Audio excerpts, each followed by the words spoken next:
Bonjour, je suis Benjamin Lubzinski, je suis psychothérapeute et coach et aujourd'hui je vais vous parler d'un problème très grave puisqu'il s'agit de l'anorexie mentale. Ce qui est terrifiant, c'est que si vous connaissez quelqu'un qui est anorexique, vous avez déjà conscience de la gravité du problème.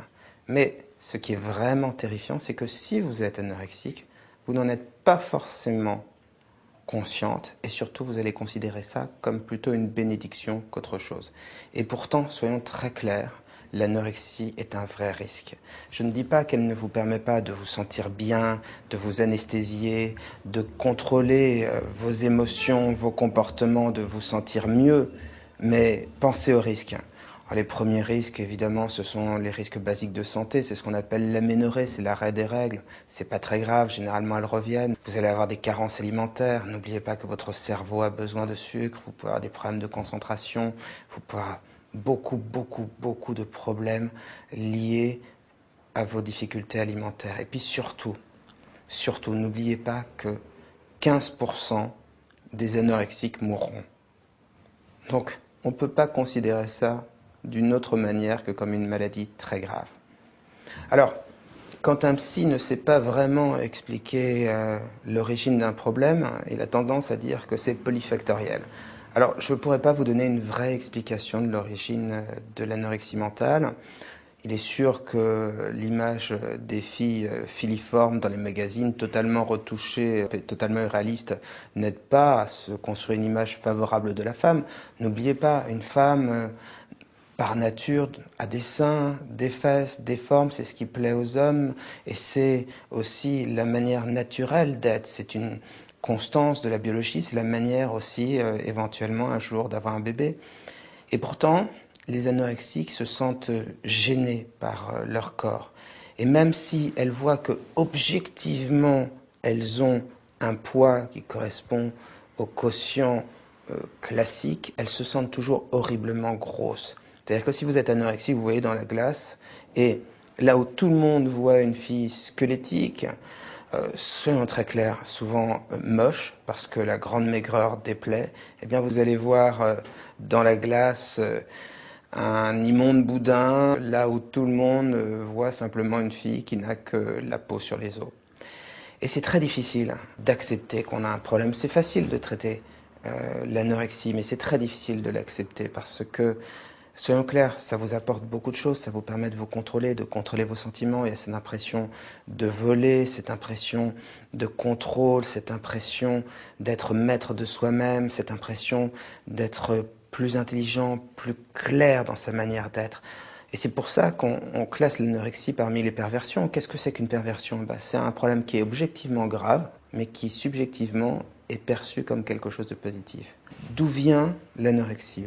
Plusieurs causes vraisemblables, peut-être une cause biologique, certainement une cause familiale. Alors, il ne s'agit pas évidemment d'accuser les mères, les psys l'ont vraiment beaucoup trop fait, mais souvent l'anorexie naît dans des familles où il y a des difficultés, où la jeune fille, puisque sur 10 anorexiques, il y a 9 jeunes filles et seulement un homme, où la jeune fille va se sentir une responsabilité écrasante et une pression permanente, et donc pour s'en sortir, elle va décider d'avoir un vrai contrôle sur elle-même. Au départ, quand on arrête de manger, c'est difficile, et puis on se rend compte que c'est de plus en plus facile et que ça apporte une sensation de joie, une sensation de plénitude, de maîtrise. Et c'est là qu'est le risque, c'est que l'anorexie, c'est quelque chose d'agréable, mais quelque chose de terriblement dangereux.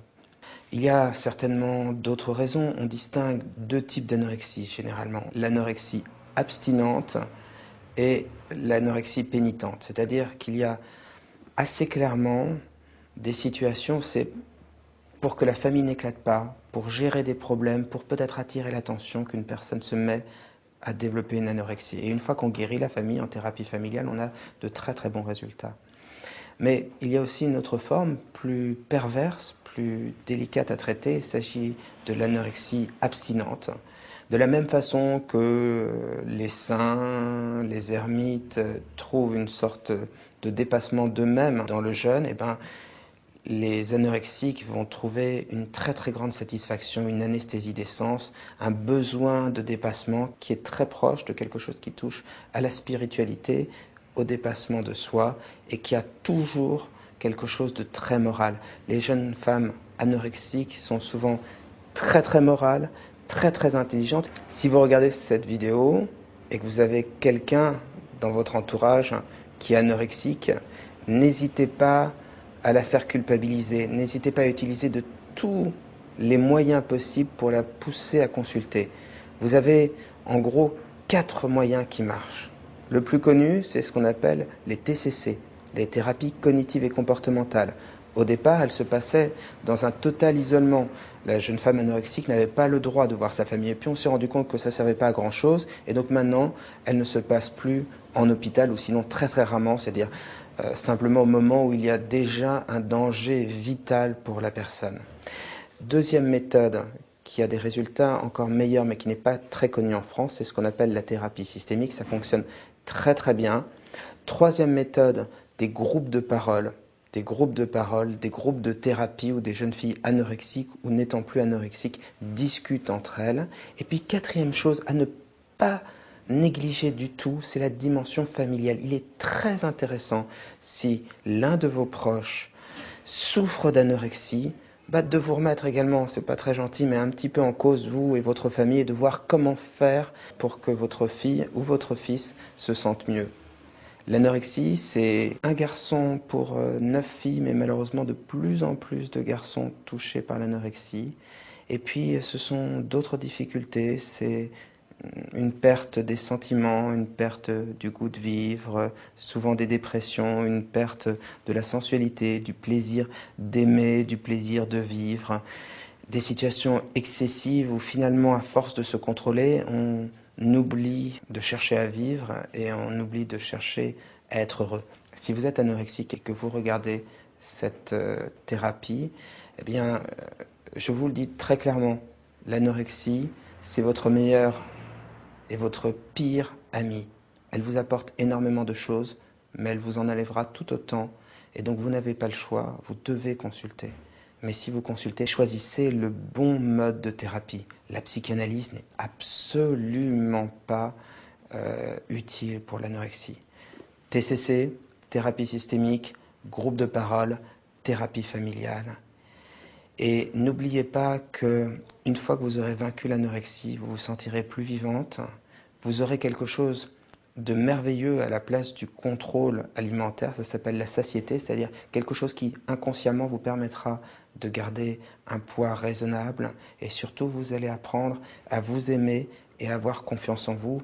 Ma foi, comparé aux avantages et aux inconvénients de l'anorexie, croyez-moi, mieux vaut vivre sans. Mais je ne suis pas sûr de pouvoir vous convaincre. Je vous souhaite en tout cas d'y arriver. Je vous souhaite très très bonne chance dans votre parcours. Vous trouverez des informations supplémentaires, des articles, des vidéos sur le sujet sur le site psy-coach.fr, également l'adresse de spécialistes. Et je vous remercie beaucoup pour votre écoute.